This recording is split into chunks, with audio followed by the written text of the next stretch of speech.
Assalamu alaikum, dear students. After a long gap, because examinations were there, today we will start another topic of your chapter, that is composition of air. आज हम air की composition study करेंगे. Dear students, you know our atmosphere is a blanket of air. है ना, जो हमारा atmosphere है इसमें blanket of air है जो surround हमें हमारी अर्थ को करता है. एंड डियर स्टूडेंट्स, आप जानते हैं air is a mixture of gases. Air is a mixture of gases. Air is a mixture of gases. इसमें बहुत सारे मिक्सचर का मतलब, इसमें बहुत सारे मतलब होते हैं जो हमने पढ़ा है. Compound, element, mixture. मिक्सचर में 2-3 सबस्टेंसेस प्रेजेंट होते हैं. They are not chemically combined. इम केमिकली कंबाइंड आसन करिए, फिजिकली कंबाइंड होते हैं. तो मैं उनको देखते हैं ना, आप ऑक्सीजन देखते हैं, नाइट्रोजन देखते हैं, इम पान में केमिकली कंबाइंड किया, दे आर फिजिकली कंबाइंड. तो मैंने कहा कि air is a mixture of gases. और म्यून गोबर बहुत सारे एक्सपेरिमेंट कंडक्ट किए गए कि एयर का जो कंपोजिशन है ये पता होना चाहिए. क्या मैंने कहा, various experiments has been conducted to understand the composition of air. Air का कंपोजिशन, एयर में क्या है, बहुत सारे एक्सपेरिमेंट किए गए हैं कि हम देखेंगे इस एयर की कंपोजिशन क्या है. लेटर ऑन एक साइंटिस्ट जिसका नाम था लेवोजियर, जिसको हम बोलते हैं एंटोन, इसको बोलते हैं एंटोन लेवेशियर बोले. हाँ, ये था फ्रेंच केमिस्ट. कहाँ का था? फ्रेंच केमिस्ट था. ये फ्रांस का था. याद रखिएगा गुबुरम्यून, यही है फादर ऑफ मॉडर्न केमिस्ट्री. भी केमिस्ट्री का फादर कौन है? एंटोन लेवेशियर. जाबिर बिन हम पुराने जमाने में ऐसा केमिस्ट्री का माना जाता है. क्या मैंने कहा, एंटोन लेवेशियर एक फ्रेंच केमिस्ट था जिसको हम फादर ऑफ केमिस्ट्री भी कहते हैं, मॉडर्न केमिस्ट्री. इसने कहा कि air is a mixture of gases. क्या कहा इसने? एंटोन लेवेशियर, फ्रेंच केमिस्ट, इसने क्या शोड दैट, इसने शो किया. क्या किया? Show that air is a mixture of, that air is a mixture of, air is a mixture of gases and the oxygen and nitrogen are main constituents.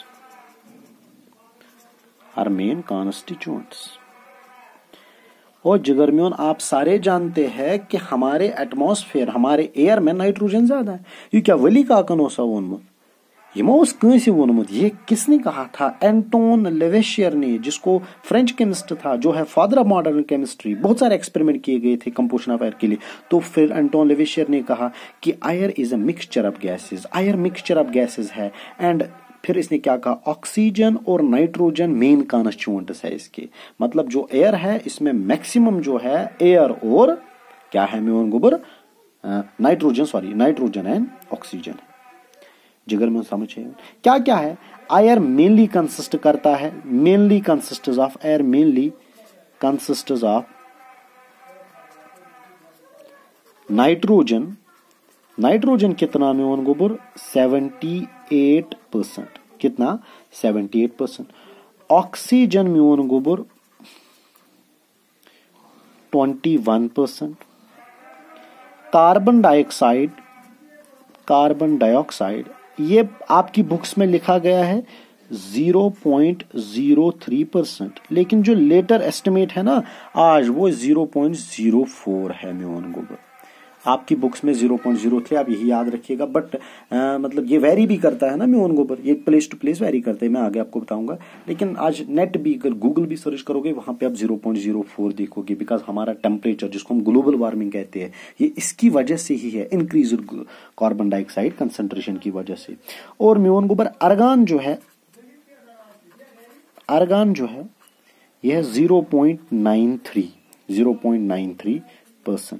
इसके बाद और other gases है, other gases बाकी भी है. Other gases traces में present है, बहुत कम प्रेजेंट है. इनमें कौन कौन गैस, लाइक मीथेन है, क्रिप्टॉन है, KRYP ट्यून, क्रिप्टॉन है, हाइड्रोजन है, ये भी प्रेजेंट है बट बहुत कम प्रेजेंट है इन ट्रेसेस, बहुत कम है, समझो। इसके अलावा वाटर वेपर्स, इसके अलावा water vapours and dust particles या पार्टिकुलेट मैटर भी आप इसको कहते हो।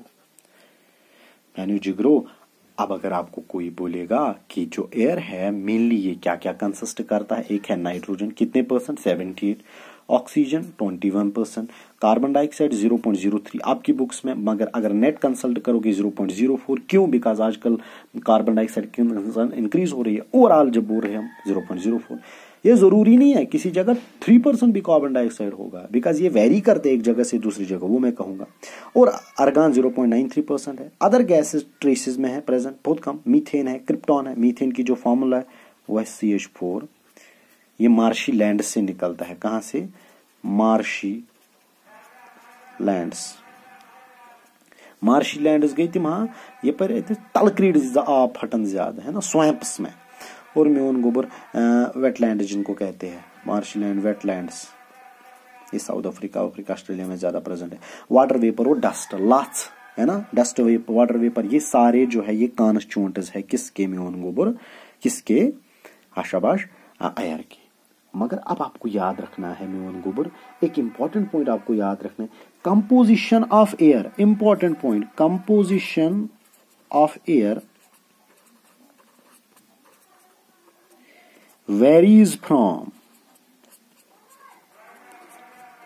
place to place। शाबाश म्यून जिगर, क्या मैंने कहा? जो आपने ये कंपोजिशन देखी है ना, ये वेरी भी करती है, ये प्लेस टू प्लेस से। और देखो एयर, अगर हम पहलगाम की बात करेंगे, तत्या से डस्ट जात किन इस्लामाबाद मजा बस स्टैंड में ज्यादा बस स्टैंड में, बिकॉज वहां बहुत सारे स्मोक ज्यादा होगा, सही है ना, तो उनको वही बात है। आप मुझे बोलो वाटर वेपर ज्यादा कहां पे होगा? जहां पे ह्यूमिडिटी ज्यादा होगी, तो ये डिपेंड करता है। कार्बन डाइऑक्साइड कहां ज्यादा होगा? जहां पे इंडस्ट्री ज्यादा होगी। स्मोक कहां पे ज्यादा प्रेजेंट होगा? जहां पे फैक्ट्रीज नजदीक होंगी। तो ये वेरी करता है, समझे मन में। अवई मूजूब छुना तो वुचन मैंने गोबरो, जो विलेजेस है, इन विलेजेस टेम्परेचर थोड़ा सा कम होता है इन कंपैरिजन टू टाउन्स में ज्यादा गर्मी होती है, बिकॉज टाउन्स में म्यून गोबर क्या होता है? कार्बन डाइऑक्साइड ज्यादा होता है इन कंपैरिजन टू विलेज। जिगर में समझ आया? तो इसका for example in industrial areas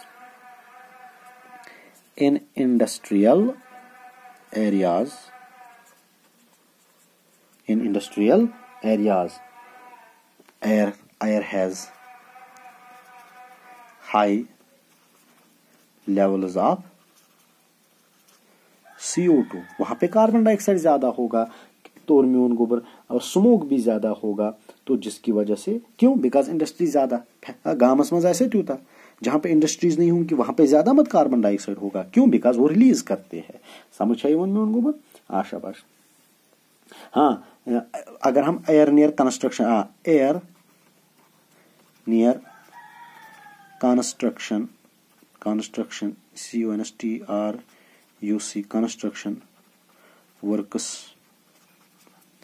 construction works consists of high levels of dust।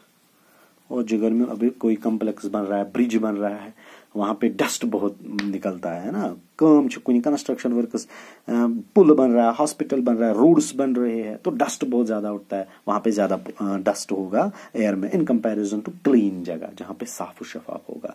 तो क्या पॉइंट आपने याद रखे म्यून गोबर कि कंपोजिशन एयर का ये वेरी करता है एक जगह से दूसरी जगह तक, ये कांस्टेंट नहीं रहता, कभी डस्ट ज्यादा हो सकता है, कभी कार्बन डाइऑक्साइड ज्यादा होता है, समझे? और ये वेरी करता है फ्रॉम प्लेस टू प्लेस, जिस तरह मैंने आपको समझाया। इंडस्ट्रियल एरियाज, फैक्ट्रीज एरियाज में कार्बन डाइऑक्साइड ज्यादा होता है तो गर्मी भी ज्यादा होगी, है ना, तो देन बाकी places.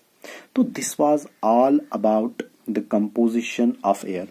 Hope my dear students आपने इसको अंडरस्टैंड किया। आप इस लेक्चर को अच्छे से पढ़िए, बिकॉज आप जब का एग्जाम्स होता है ना म्यून गोबर, आप फिर बोलते हैं सर हमने ये पढ़ा नहीं है। टेक्सचुअल क्वेश्चंस भी सीधे यही से फिर आते हैं, देखो वहां पे क्वेश्चन आया right short note on composition of air, आपको नहीं आएगा ही, पढ़ा जो है यहाँ what is the percentage of nitrogen in air, तो ये आपको निकलना चाहिए। चलो अल्लाह हाफिज।